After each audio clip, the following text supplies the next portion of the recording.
Hi, my name's Jeffrey Lewis, and I'm going to give accolades to Diane Cluck.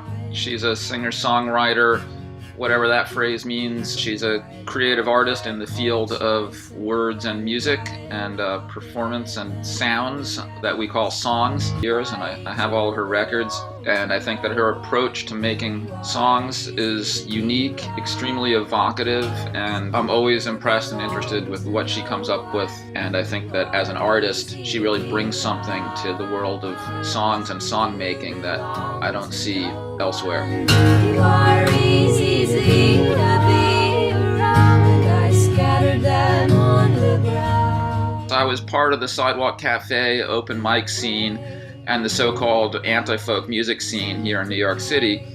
Time is gonna take so much away, but there's a way that time can offer you a trade. You gotta do something that you can get wiser at. You gotta do something that you can get wiser at. There were a lot of really interesting people showing up each week. It was, pretty crowded, and a lot of stuff was not that great, but there started to be people showing up at the open mic nights around '99. Like, obviously the Moldy Peaches became very popular coming out of that Sidewalk Cafe open mic. I don't see what anyone could see in anyone else but kiss you on the brain. And people that I was a big fan of, like Pre-War Yard Sale. Store for you, taste the floor for you all day. Diane Cluck was just one of the new people that was hanging out at the open mic. Like, everybody in that scene kind of hung out together, and we were playing each other our songs and stuff. Her song Monte Carlo, which ended up on the Rough Trade Antifolk compilation, that was really a spectacular song that really everybody was just struck by. She says, "Bring me some water," I say. "Certainly, Miss Scarlett." She looks disappointed when I give her a glass.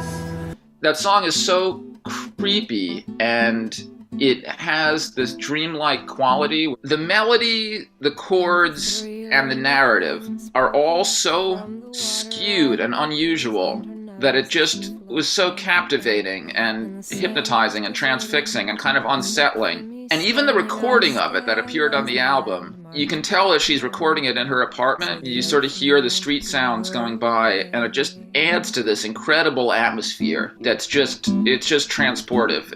I'm guarding our bag since I really can't swim and I don't want to learn, though she does try to teach. But thieves who scope tourists at night in the city in daytime all probably hang at this beach.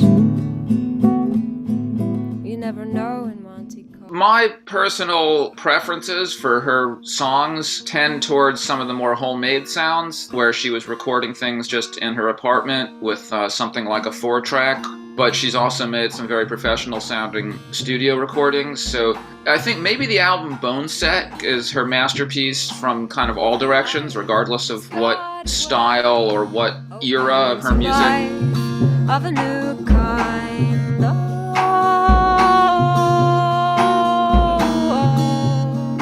It's an album that she made maybe 2016 or something, and I'm always greatly impressed with artists whose best work is not necessarily their first album. I love it when somebody creates some of their greatest work 15, 20 years into their career. I mean, that really shows somebody who has the creative muscles and the stamina to keep on pushing, keep on creating. Because as an artist, you're not necessarily going to get better and better in a linear progression. It's not like every song you make is literally better than the last one. And it's only the most consistently creative people who persevere and get through the low parts and come out the other side with something so interesting and powerful that you could only have gotten there after 15 years of work.